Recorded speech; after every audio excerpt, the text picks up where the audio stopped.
천천히 같이 읽습니다. 시작. 그러므로 사랑을 받는 자녀같이 너희는 하나님을 본받는 자가 되고 그리스도께서 너희를 사랑하신 것 같이 너희도 사랑 가운데서 행하라. 그는 우리를 위하여 자신을 버리사 향기로운 제물과 희생 제물로 하나님께 드리셨느니라. 음행과 온갖 더러운 것과 탐욕은 너희 중에서 그 이름조차도 부르지 말라. 이는 성도에게 마땅한 바니라. 누추함과 어리석은 말이나 희롱의 말이 마땅치 아니하니 오히려 감사하는 말을 하라. 너희도 정녕 이것을 알거니와 음행하는 자나 더러운 자나 탐하는 자 곧 우상 숭배자는 다 그리스도와 하나님의 나라에서 기업을 얻지 못하리니 누구든지 헛된 말로 너희를 속이지 못하게 하라. 이로 말미암아 하나님의 진노가 불순종의 아들들에게 임하나니 그러므로 그들과 함께하는 자가 되지 말라. 너희가 전에는 어두움이더니 이제는 주 안에서 빛이라. 빛의 자녀들처럼 행하라. 빛의 열매는 모든 착함과 의로움과 진실함에 있느니라. 주께 기쁘시게 할 것이 무엇인가 시험하여 보라. 너희는 열매 없는 어두움의 일에 참여하지 말고 도리어 책망하라. 그들이 은밀히 행하는 것들은 말하기도 부끄러운 것들이라. 그러나 책망을 받는 모든 것은 빛으로 말미암아 드러나나니 드러나는 것마다 빛이니라. 그러므로 이르시기를 잠자는 자여 깨어서 죽은 자들 가운데서 일어나라. 그리스도께서 너에게 비추이시리라 하셨느니라. 아멘. 오늘 말씀의 제목은 하나님을 본받는 자. 하나님을 본받는 자. 에베소서는 1장부터 3장까지는 교리적인 부분이 있습니다. 교리적인 부분. 1장에 가면은 성삼위 하나님의 사역이 나오죠. 그죠? 우리가 어떻게 구원을 받았는가에 대해서 쭉 나오고 있습니다. 이처럼 1장부터 3장까지는 교회가 어떤 것인지, 우리가 어떤 존재인지, 하나님 어떤 존재인지, 하나님께서 우리에게 어떤 일을 행하셨는지, 우리와 하나님 관계가 어떤 것인지, 이런 것들 이제 교리적으로 말씀을 해주고 있고, 4장부터 6장까지는, 마지막까지는, 우리의 존재, 이런 존재, 하나님의 자녀된 존재, 하나님의 백성된 존재, 교회로서의 우리 존재, 우리가 그럼 어떻게 살아야 하는 것인지, 어떻게 살아야 하는 것인지 실제적인 부분에서 말씀을 해주고 있습니다. 4장에서 우리가 이미 말씀을 들었습니다만은 또 5장에 이어서 5장에서도 여기에 대해서 우리가 어떻게 살아야 할 것인지 그리스도인의 영적인 삶에 대해서 말씀을 해주고 있습니다. 오늘 본문 1절에 보면 이렇게 말씀을 하고 있습니다. 그러므로 사랑을 받는 자녀같이 너희는 하나님을 본받는 자가 되고라고 말씀을 하고 있습니다. 우리가 하나님을 본받는 자가 되라고 말씀을 해주고 있다는 것입니다. 하나님을 본받는 자가 바로 하나님의 백성이고 하나님을 본받는 자는 바로 하나님의 자녀인 것입니다. 역으로 얘기하면은 하나님의 백성, 하나님의 자녀는 하나님을 본받는 자가 되어야 한다라고 하는 것입니다. 하나님을 본받아야 할 하나님의 자녀인 우리는 먼저 하나님을 본받는다는 것이 무엇인지를 알아야 되고, 하나님을 본받기 위해 가지고는 하나님이 어떤 분이신지를 알아야 하나님을 본받지 않겠습니까? 하나님을 본받는 자가 되기 위해 가지고는 하나님이 어떤 분인지 본문에 대해서 우리가 몇 가지로 우리가 오늘 생각을 해 보려고 합니다. 첫 번째로 하나님을 본받는 자는 사랑 가운데서 행하는 사람이다. 사랑 가운데 행하는 사람. 하나님의 속성이 여러 가지가 있습니다만 그 중에 대표적인 속성이 바로 사랑입니다. 하나님은 사랑이시라 그랬죠. 요한일서 4장 7절로 8절에 보면은 이렇게 말씀합니다. 사랑하는 자들아 우리가 서로 사랑하자. 사랑은 하나님께 속한 것이니 사랑하는 자마다 하나님으로부터 나서 하나님을 알고 사랑하지 아니하는 자는 하나님을 알지 못하나니 이는 하나님은 사랑이심이라 라고 말씀을 해주고 있습니다. 하나님의 사랑을 우리가 먼저 입었다 하는 것입니다. 우리가 하나님을 사랑한 것이 아니고 하나님께서 먼저 우리를 사랑하시고 우리가 하나님의 사랑을 입은 자로 살아가는 것입니다. 오늘 본문 1절 조금 전에 읽었습니다만은 사랑을 받는 자녀같이라고 했습니다. 그러므로 사랑을 받는 자녀같이 우리는 먼저 하나님의 사랑을 받고 사는 하나님의 자녀들입니다. 자식이 부모를 먼저 사랑하는 것이 아니라 부모가 자식을 먼저 사랑했듯이 우리의 아버지 되시는 하나님께서 우리를 먼저 아무런 조건 없이 먼저 우리를 사랑하여 주셨다 하는 사실입니다. 하나님이 나를 사랑하신다는 사실을 깨달을 때 우리는 비로소 하나님께서 어떠한 분이신가를 우리는 알게 되는 것입니다. 다른 방법으로는 하나님을 아는 것은 불가능한 것입니다. 결코 논리적인 방법이나 서론적인 방법이나 사변적인 방법으로서는 결코 하나님을 만날 수가 없습니다. 하나님에 대한 논쟁은 이렇쿵저렇쿵 할 수 있습니다만 그것 가지고는 결코 하나님을 바로 알 수 없습니다. 오늘 본문 2절 말씀에 이렇게 말씀합니다.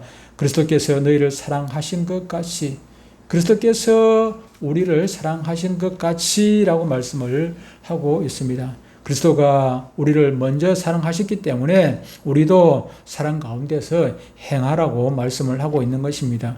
우리가 하나님을 본받을 때에 예수 그리스도의 사랑은 우리의 롤 모델이, 우리의 모델이 되죠. 예수님은 우리의 모델입니다. 우리가 어떻게 살아야 할까? 예수님 보면 알지요. 그렇죠? 예수님이 사신 그 모습대로 우리가 살면 되는 것입니다. 예수님은 우리의 모델이고 우리의 모범이고 오늘 사회의 가장 큰 문제는 모범이 될 만한 본받을 만한 그런 참 스승이 제대로 없다는 것입니다. 말만 잘하는 그런 스승은 참으로 많이 있습니다. 그러나 그것을 행동으로 보여주는 그런 롤 모델이 되는 그런 스승은 참으로 귀하다는 것입니다. 한 열흘 전에 제가 존경하는 목사님, 정말로 우리 그 분열 교단의 롤 모델이 되는 그런 존경하는 목사님이 소천을 하셨습니다. 그분은 예수님처럼 사시려고 참으로 무단히도 노력하셨던 분이고, 우리 중에서 예수님을 가장 많이 닮은 제가 아는 사람 중에서는 가장 예수님을 잘 닮아가셨던, 예수님께 가장 접근하셨던, 예수님의 삶에 가장 근접하셨던 그런 분으로 저는 기억을 하고 있습니다. 그분은 돌아가시기 전까지, 며칠 전까지도 그렇게 사셨어요. 돌아가시기 전까지도 그렇게 사셨고. 얼마나 귀한 분이신지 모릅니다. 그런데 그런 분이 흔하지를 않아요. 참으로 귀한 시대가 되어졌습니다. 우리가 본받을 스승을 상실한 시대가 되고 있다는 그런 얘기입니다. 오늘날 우리의 후손들이 걱정이 되지요. 우리 후손들이 뭘 보고 뭘 배우고 이 나라를 어떻게, 이 가정을, 우리 교회를 어떻게 이끌어 가겠는가 하는 것입니다.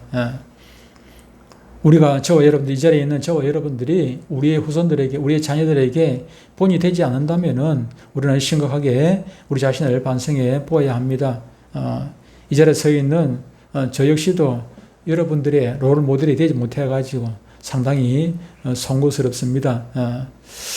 하지만 저나 우리 기성세대가 자신있게 우리를 본받으라고 말할 그 무언가가 우리에게 분명히 있어야 합니다. 우리 교회가 세상을 향해서 우리를 본받으라고 말할 그 무엇이 우리에게 분명히 있어야 하는 것입니다. 세상에 나와가지고 무엇을 전하겠습니까? 자꾸 천국만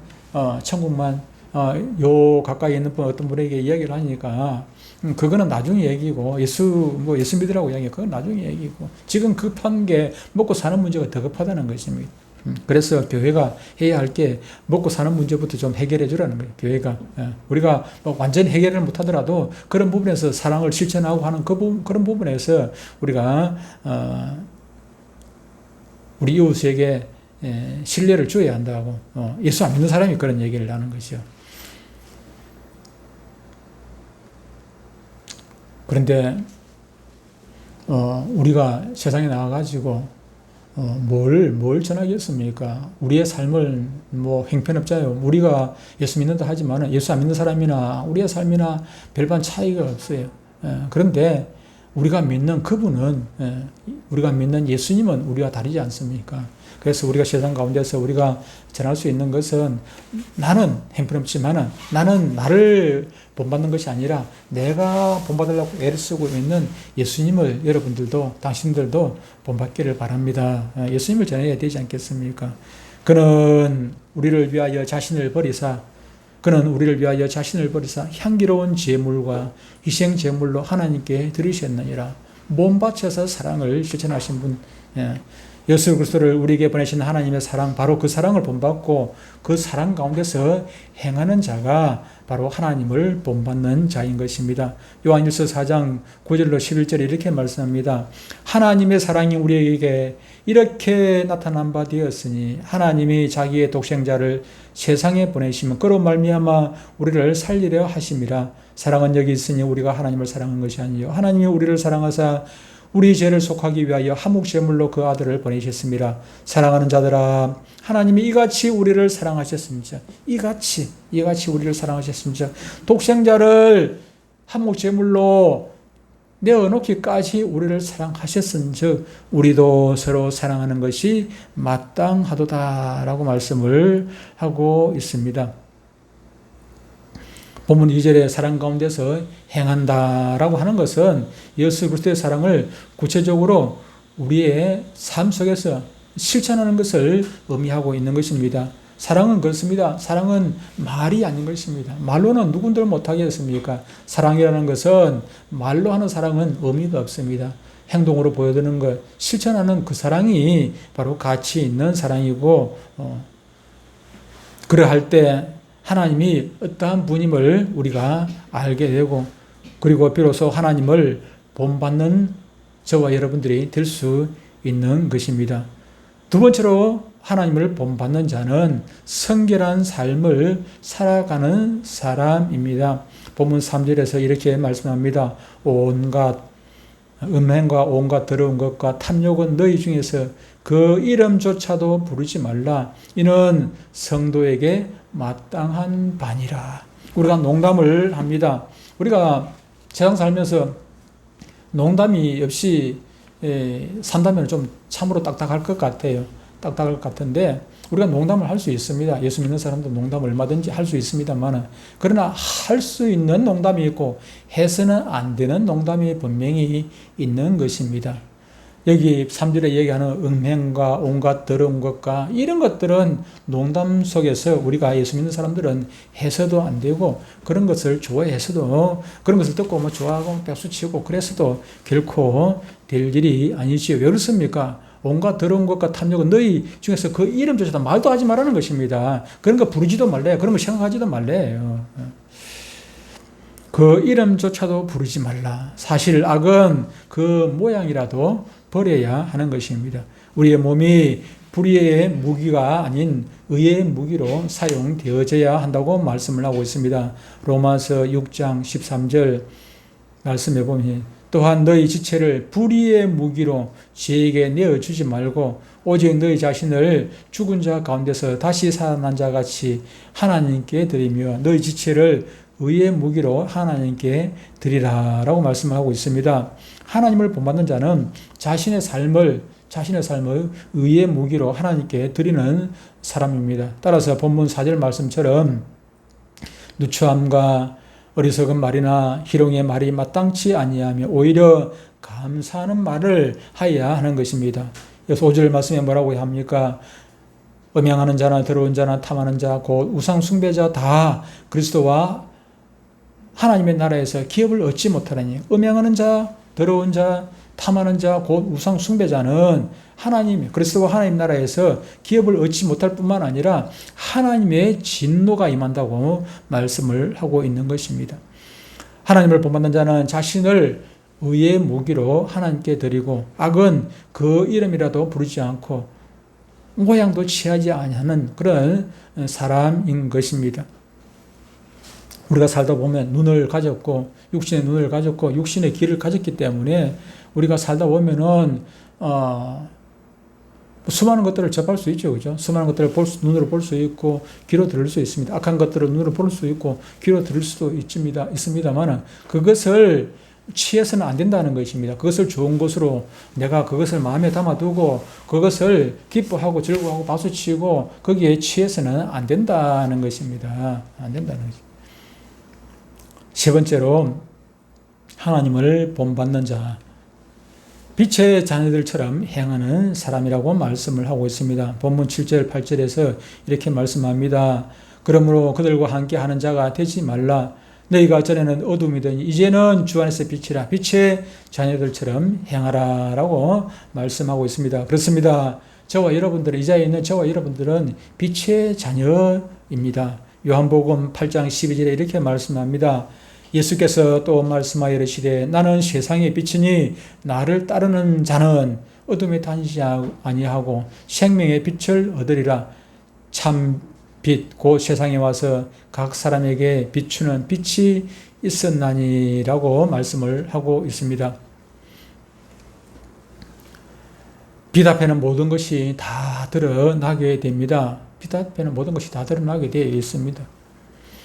이 자리에 우리가 서로 얼굴을 맞대고 볼 수 있는 것은 빛이 있기 때문 아니겠습니까? 빛이 있기 때문에 저와 여러분들이 지금 얼굴 보고 지금 같이 예배하고 찬양하고 있는 것 아니겠습니까? 빛 앞에는 모든 것이 다 드러나게 되어 있습니다. 감출 게 없습니다. 감추었던 것들도 다 드러나게 되는 것입니다. 속여왔던 것, 숨겨있던 것, 모든 것이 빛 앞에는 분명하게 드러나게 되는 것입니다. 혹 이 세상에서는 감춰두고 꼭 감춰두고 그게 들키지 않는다 할지라도 결국은 하나님 앞에 가면 다 드러나게 되는 것이고, 이 땅에서도 우리가 골방에 있다 할지라도 골방에서 하는 것까지 하나님께서는 다 보고 계시니까 결국에는 하나님 앞에서는 감출 게 아무것도 없는 것 아니겠습니까? 왜 그렇습니까? 예수님은 빛이시기 때문입니다. 우리는 그 빛을 받아들인 사람들입니다. 그 빛을 받아들여서 우리는 비로소 우리 자신의 모습을 발견하게 되었습니다. 우리가 예수님을 알기 전에는 내 자신을 비추지 못하니까, 내 자신도 어두컴컴하니까, 캄캄하니까 내가 어떤 존재인지 알지를 못했습니다. 그런데 우리가 빛 대신 예수님을 알고 보니까 그 빛 앞에 내 모습을 비춰보니까 나는 죄인 중에 키스와 같은 존재인 것을 저와 여러분들이 깨닫게 되고 주님 앞에 무릎 꿇고 굴복하게 되는 것 아니겠습니까? 우리가 자랑하던 것, 그 모든 것이 쓸모가 없게 되었어요. 자랑할 것 하나도 없는 존재가 되었습니다. 왜 그렇습니까? 내가 잘하는 것은 요만한 것이었는데, 그런데 내가 지은 죄를 보니까 이걸 덮고도 나면 이거하고 비교도 할 수 없는 엄청난 그런 죄인 중에 개수와 같은 그런 삶을 우리가 살았다는 것을 깨닫게 되는 것 아니겠습니까? 우리 자신의 모습을 발견하고 빛 대신 주님 앞에서 우리 자신의 모습을 발견하고 빛 대신 주님 앞에 굴복하게 되는 것, 그것이 이 빛의 자녀들의 해야 할 일인 것입니다. 빛의 자녀는 그리고 반드시 빛의 열매를 맺는다고 말씀을 하고 있습니다. 본문 9절에 빛의 열매는 모든 착함과 의로움과 진실함에 있느니라 라고 말씀을 하고 있습니다. 착함과 의로움과 진실함, 이것이 하나님을 본받는 자가 취해야 할 빛의 열매인 것입니다. 하나님을 본받는 자는 착해야 합니다. 착해야 하지요. 마태복음 5장 14절에 이렇게 말씀합니다. 너는 세상의 빛이라 산 위에 있는 동네가 숨겨지지 못할 것이요. 이렇게 말씀을 해놓고 16절에는 이같이 너희 빛이 사람에게 비치게 하여 그들로 너희 착한 행실을 보고 하늘에 계신 너희 아버지께 영광을 돌리게 하라라고 말씀을 하고 있습니다. 오늘날 착하지 않은 성도들이 너무나도 많습니다. 착하지 않는 성도들이 너무나 많다 하는 것입니다. 오히려 세상 사람들보다 더 악한 교인들이 많이 있습니다. 그러나 성도가 착하지 아니하면은 오늘 본문 말씀 우리가 하나님께 영광을 돌려야 하는데 우리가 착하지 아니하면 하나님께 영광을 돌리지 못할 뿐만 아니라 오히려 하나님을 욕먹이는 그런 참으로 못된 자녀가 되는 것 아니겠습니까? 자녀가 선하게 착하게 살지 아니하면 부모가 욕을 먹어요. 부모가 욕을 먹게 되는 것이고 부모가 뒤치다거리 한다고 애를 먹게 되는 것이고 부모가 부끄러움을 당하게 되는 것 아니겠습니까? 욥기서 1장 8절에 보면은 하나님께서 욥을 막 자랑을 해요. 누구 앞에서? 사탄 앞에서 욥을 막 자랑. 내 종 욥 보았느냐? 욥은 이런 자다. 이런 자다. 이런 사람이다. 하나님께서 자랑을 해요. 그러니까 마귀가 막 그 사탄이 시험을 사탄이 막 그냥 열받아가지고 사탄이 기분이 나쁘죠, 그렇죠? 아이고 그냥 괜히 그렇게 되겠습니까? 하나님께서 이렇게 축복해 주시니까 이렇게 됐지요. 그거 다 뺏어가면은 안 그럴 거라고. 그래서 하나님께서 그래봐. 그래가지고 어떻게 되었습니까? 1장에 보니까 1장 후반부에 보니까는 막 욥이 그 많던 재산 다 잃어버리고 자식들까지 막 다 잃어버렸습니다. 그냥 막 알거지가 되었어요. 그런데 그래도 욥이 그 입으로 범죄하지 아니했어요. 그러니까 욥기 2장에 보면 2장 2절입니까? 그거 보면 또 하나님께 또 막 자랑을 해요. 욥을 자랑해요. 봤지? 재산 다 가져간데도 또 뭐 여전히 변함없이 그는 범죄하지 않았어. 하나님께 영광 돌리고 또 자랑을 하는 모습을 보게 됩니다. 그런데 우리가 욥처럼 그렇게 살면은 하나님께서 우리 때문에 기분이 좋아가지고 우리 옛날에 어린이 주일학교 찬양할 때 그런 찬양이 있어요. 나 때문에 우리 예수님 하하하하 웃으시네 하는 그런 주일학교 찬양이 있었습니다. 애들 신나게 불렀던 그런 찬양인데 그렇게 되어야 되지 않겠습니까? 저와 여러분 때문에 하나님께서 막 입이 막 귀에 걸릴 정도로 그냥 그렇게 기뻐해. 그런데 우리 때문에 그냥 고민하고 하나님께서 그냥 자식들. 제가 좀 우리 아들, 딸, 손자, 손녀 막 그냥 좀 자랑거리가 많았으면 참 좋겠는데 뭘 자랑하겠습니까? 목사가 돼가지고 우리 딸, 우리 아들 돈 많이 번다. 그거 자랑하겠습니까? 그건 자랑거리가 아니에요. 그건 자랑. 우리 딸, 우리 아들이 장로가 돼가지고 막 이런 일 하고 저런 일 하고 교회에서 신일 받았고 무슨 일 하고 우리 딸이 권사가 돼가지고 뭐 하고 하나님 앞에서 영적으로 그냥 막 기도도 그냥 얼마나 많이 하고 이런 자랑 같으면 목사로서 그냥 가슴이 뿌듯하고 자랑거리가 되지요. 그렇게 되기를 바랍니다. 하나님께서도 마찬가지입니다. 하나님께서 뭐 자랑하겠습니까? 아무개 교회가 돈이 얼마나 많는지, 무슨 교회가 그냥 건물을 땀하게 지르고 그걸 하나님께서 자랑거리로 삼겠습니까? 이 천지 만물이 다 하나님 것인데 그런 걸 자랑거리로 삼겠습니까? 아닙니다. 오늘 본문 10절에 이렇게 말씀합니다. 주를 기쁘시게 할 것이 무엇인가 시험하여 보라. 주께서 기뻐하시는 것, 주님이 기뻐하시는 것이 무엇이겠습니까? 열매 없는 어두움의 일에 참여하지 말고 빛의 자녀로 하나님을 본받으며 살 때 우리 주님께서 기뻐하신다고 말씀하고 있습니다. 용돈 많이 주고 신앙생활 제대로 안 하고 그러면은 그 용돈 무슨 의미가 있습니까? 용돈 안 하도 안 받아도 돼요. 신앙생활 제대로 잘하고 믿음으로 사는 것, 그것이 부모의 기쁨이 되듯이 우리도 하나님께서 무엇을 기뻐하는지 똑바로 깨닫고 하나님께서 기뻐하시는 일을 향하는 하나님의 자녀들이 되어야 하는 것입니다. 우리는 하나님을 본받는 자가 되어 하나님을 기쁘시게 하는 빛의 자녀들이 되어야만 합니다. 나 때문에 하나님이 기뻐하시기도 하고 나 때문에 하나님께서 근심하시기도 한다는 사실을 꼭 기억하고 교회 안에서 일꾼만 있는 것이 아니라 교회 안에는 일감도 참으로 많이 있는 것을 알게 됩니다. 하나님 앞에서 우리가 어떻게 살아야 되겠습니까? 일꾼이 되어야 되겠습니까? 일감이 되어야 하겠습니까? 하나님은 우리를 사랑하시는 분이십니다. 하나님에게 우리는 참으로 소중한 존재들입니다. 당신의 형상대로 우리를 지으셨을 뿐만 아니라 우리를 구하시기 위해 독생자 예수 그리스도를 화목제물로 보내주셔서 우리와 하나님 사이에 맡겼던 그 죄의 담을 다 독생자 화목제물 대신 독생자로 말미암아 흘려주시고 우리를 하여금 하나님 앞에 나아갈 수 있는 은총을 부어 주신 것입니다. 그러므로 본문 14절의 말씀에 이르기를 이렇게 말씀합니다. 그러므로 이르기를 잠자는 자에 깨어서 죽은 자들 가운데서 일어나라. 그리스도께서 너에게 비추이시리라 하셨느니라 말씀하고 있습니다. 우리가 하나님을 본받기 위해서는 먼저 잠자는 자리에서 깨어나야 하며 죽은 자리에서 일어나야 합니다. 왜냐하면 하나님을 본받는다는 것은 우리의 영과 관련이 있는 것이기 때문입니다. 영적으로 잠자고 있는 사람이나 영적으로 죽어 있는 사람은 결코 하나님을 본받을 수도 없고 하나님을 기쁘시게 해드릴 수도 없는 것입니다. 나의 영적인 상태를 점검해 보는 방법이 하나 있습니다. 지금 여러분들이 이 자리에 나와 찬양하고 기도하고 예배하는 이 자리에 나와 있는데 하나님 말씀 듣고 있는데 근데 여러분들 심령 가운데 기쁨이 없다면은 여러분들은 잠자고 있는 신앙이라 하는 것입니다. 찬양하는데 기쁘지 않냐면 그 찬양 잠자면서 하는 찬양이 헌금은 하는데 돈이 뭐 아깝다거나 아니면은 뭐 헌금하는데 기쁨이 없다면은 기쁨이 있어야 헌금하죠, 그죠? 기쁨이 없이 그냥 하는 헌금은 그런 아무런 의미가 없어요. 기뻐야 돼, 기뻐야 돼. 내 삶이 지금 라면도 못 먹고 있다 할지라도 내 삶이 기뻐야 돼. 그것이 하나님의 자녀로. 왜?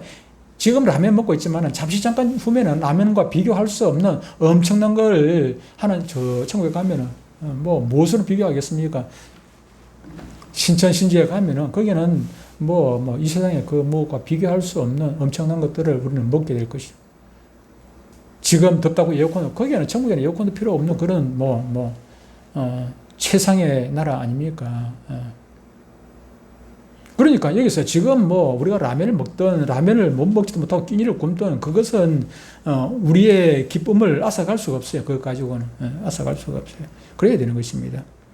예배란 하나님과 예배자가 만나서 하나님을 찬송하고 그를 경배하고 하나님이 주시는 음성을 듣고 하나님이 주시는 놀라운 은총과 축복을 받고 감사로 제사를 드리는 우리의 신앙 고백입니다. 그런데 여기에 기쁨이 없다면 우리는 잠자는 신앙이라는 사실을 기억을 해야 합니다.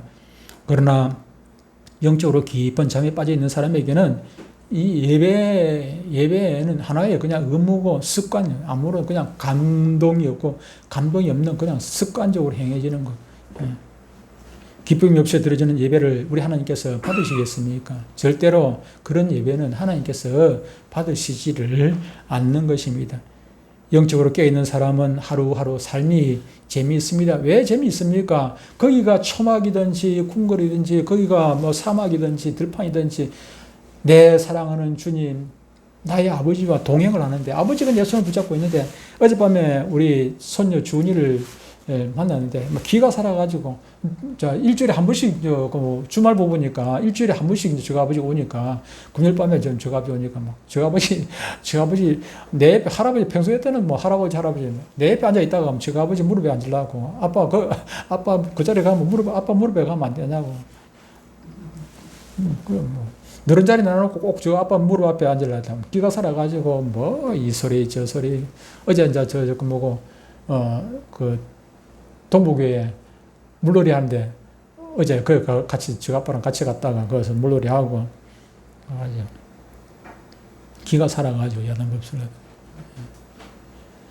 우리가 그렇습니다. 우리가 거기가 어디라도 하나님이 아버지 나를 지극히 사랑하시는 그 하나님이 내 손을 붙잡고 있는데 우리가 기쁘지 아니할 수가 없지요. 기뻐야지요.